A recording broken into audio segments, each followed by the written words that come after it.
Hi hello everyone. ఈరోజు మనం రామాయణం బాలకాండలోని అసలు విశ్వామిత్రుడు రాముణ్ణి తన వెంట ఎందుకు తీసుకెళ్ళాడు, ఏమని దశరథ మహారాజును కోరారు, ఇప్పుడు మనం ఈ వీడియోలో చూద్దాం. రాముని తర్వాత లక్ష్మణుడు, భరతుడు, శత్రుఘ్నులు తమ విద్యాభ్యాసం పూర్తి చేసుకున్నారు. వారి వివాహాల గురించి దశరథ మహారాజు కులగురువైన వశిష్ఠుణ్ణి సంప్రదించారు.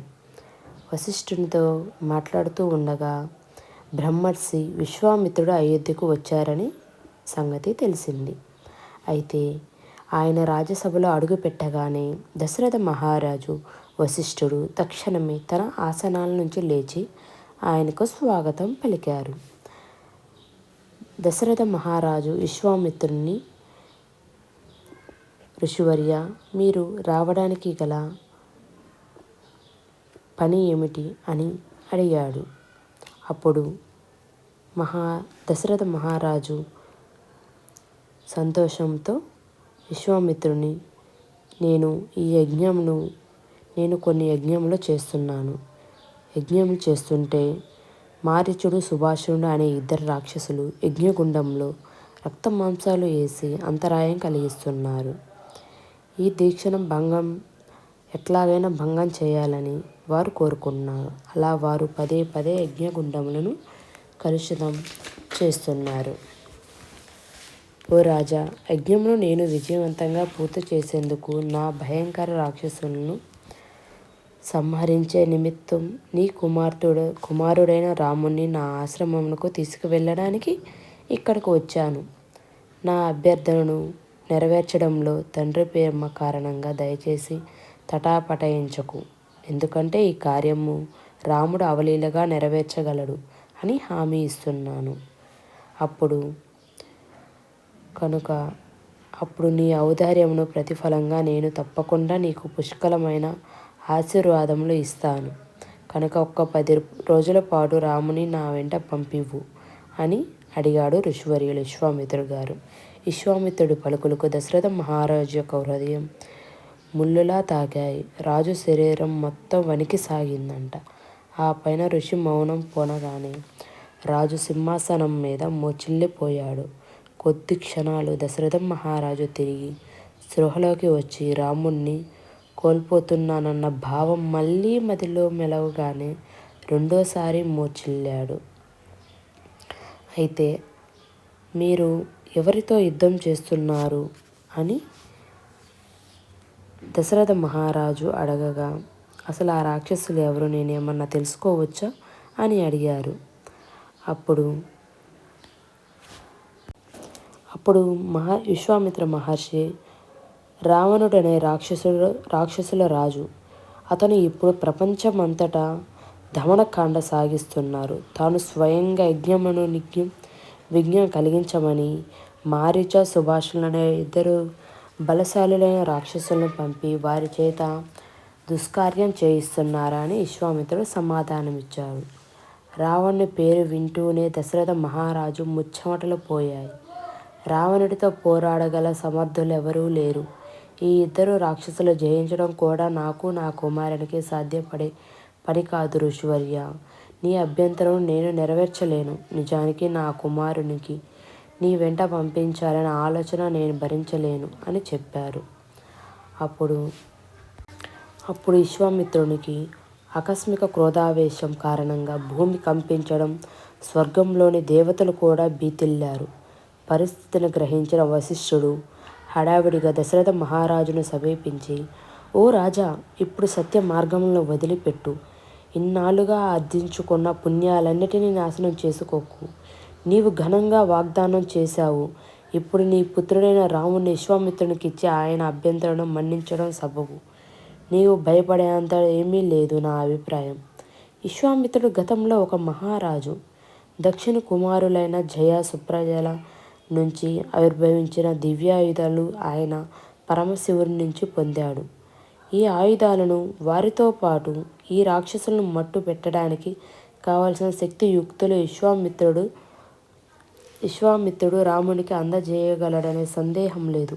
నిజానికి విశ్వామిత్రుడు తలుచుకుంటే మారీచ, శుభానుడు ఇట్టే మట్టి కరిపించగలరు. కానీ నీ కుమారుని యశస్సుని ఘనంతరం చేయడానికి ఆయన రామునికి సహాయము కోరుకున్నాడు అని చెప్పారు. కులగురువుల పలుకులం ఆలకించిన మీదట దశరథ మహారాజు భయం తగ్గిపోయి మనసు మళ్ళీ స్థిమితపడింది. అలా మనశ్శాంతిని పొందిన వాడే మహారాజు విశ్వామిత్రుని అభ్యర్థించిన సమ్మతి తెలిపారు. అయితే రాముడితో పాటు లక్ష్మణుడు కూడా తండ్రి ఎదుట నిలబడ్డాడు. దశరథ మహారాజు వాత్సల్యంతో తన కుమారుల తలలను నిమిరారు. ఆ తరువాత విశ్వామిత్రుడు ముందు నడుస్తుండగా ఆయన వెంటనే రామలక్ష్మణులు ధనుర్భంగా ధరించి ముందుకు కదిలారు. వారు రాజసౌధంను వదిలి వెళుతుండగా ఆకాశం నుంచి పూలవాన కురిసింది. సరయూ నది తీరం వెంట 12 మైళ్ళ నడిచిన మీదట విశ్వామిత్రుడు ఆగి నాయన రామ, కొంచెం ఆగమనం చేస్తే నీకు బలం, అతిబలం అనే 2 మంత్రములను ఉపదేశిస్తాను. అవి నేర్చుకున్న మీదట నిన్ను అలసట గాని వృద్ధాప్యం గాని బాధించలేవు. అంతేగాక నీకు సాటి లేని జ్ఞాపక శక్తి లభిస్తాయి. ఈ గుణములు నీలో ఇప్పటికే ఉన్నాయని నాకు తెలిసినప్పటికీ నీ శ్రేయస్సు కోసం నీకు మంత్రములను ఉపదేశించదలిచాను అన్నాడు. మంత్రోపదేశం పొందిన మీదట రాముడు 1000 సూర్యుల తేజస్సుతో ప్రకాశించాడు. తరువాత ఈ ముగ్గురు సరయూ నది తటము మీద ఈ రాత్రి హాయిగా నిద్రించి ఆ తర్వాత ఉదయం గంగను చేరుకున్నారు. రాముడు దాని చరిత్రను చెప్పమని అడిగాడు విశ్వామిత్రుని.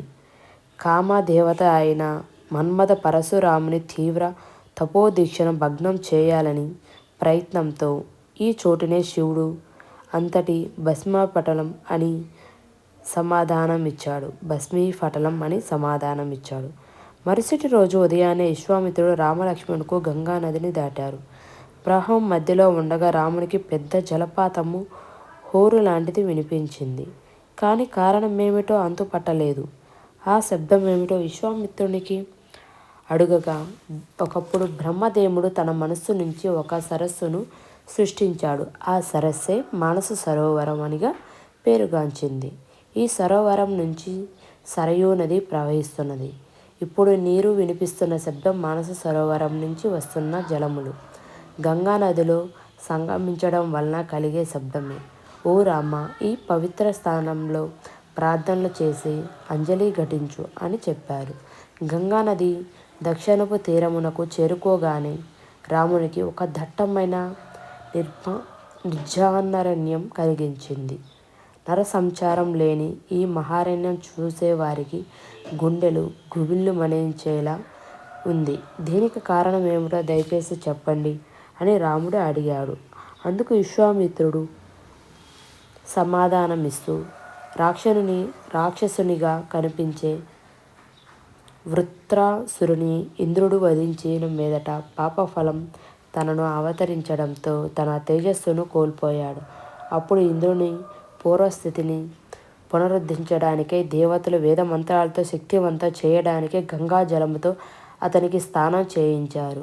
తరువాత ఇంద్రుని కలంకములతో కలుషితమైన ఆ నీటిని దేవతలు ఈ ప్రదేశంలో స్థాపితం చేశారు. ఈ భూభాగం తన పాప ఫలితములు సృష్టించదగినందున ఇప్పుడు దీనిని సిరి సంపదలతో తులతూగే దేశంగా మారేటట్లు వరములు అనుగ్రహించాడు. ఫలితంగా మలద, కరుస అనే 2 సంపన్న రాజ్యములు ఇక్కడ అవతరించాయి. అయితే అనంతరం కాలంలో తాటక అనే దుష్ట రాక్షసి ఒకటి ఇక్కడకు వచ్చి పౌరులను భయం భ్రాంతులకు చేయసాగింది.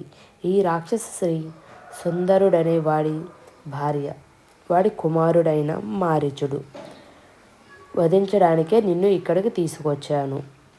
రాక్షస శ్రీ సుందరుడనే భార్య వారి కుమారుడైన మారీచుని వధించడానికే నిన్ను ఇక్కడికి తీసుకొచ్చాను. క్రమంగా తాటక యొక్క వేధింపులు మితిమీరడంతో ఇక్కడ నివసించే వారంతా ఈ చోటు వదిలేసి వెళ్ళిపోవడంతో ఇక్కడ జనసంచారం లేకపోయింది. నాయనా రామ, ఈరోజు నీవి ఆ ఆడ రాక్షసిని నాశనం చేసి ఈ దేశానికి అణచివేతల నుంచి విముక్తి చేయాలి. ఈ రాక్షసి బ్రతికి ఉన్నంత కాలం ఈ అరణ్యంలో కనీసం అడుగు పెట్టడానికి ఎవరూ సాహసం చేయటం లేదు అని చెప్పారు. అప్పుడు రాముడు, ఓ మహర్షి, అసలు ఈ రాక్షసి ఇంతకీ ఇంత శక్తివంతురాలు ఎలా అయింది అని తెలుసుకోవాలనింది, వివరించండి అని అడిగాడు. మనం తాటకి గురించి నెక్స్ట్ వీడియోలో చూద్దాం. ఇప్పటి వరకు మీకు అర్థమైందని అనుకుంటున్నాను. నెక్స్ట్ మనం తాటకి యొక్క అసలు ఆమె జననం ఎట్లా జరిగింది, అతని భర్త ఎవరు, తన కుమారుడు ఎవరు, ఎందుకు ఇలా మారిందో మనం నెక్స్ట్ వీడియోలో అనేది తెలుసుకుందాం. మీకు ఈ వీడియో నచ్చినట్లయితే మన ఛానల్ని సబ్స్క్రైబ్ చేయండి. అలాగే వీడియోని లైక్ చేయండి. సబ్స్క్రైబ్ చేసి పక్కనే ఉన్న గంట బెల్ని క్లిక్ చేయండి. మరిన్ని వీడియోస్ ఇలాగా స్టోరీ కంటిన్యూ అవుతూ ఉండిద్ది. బాయ్.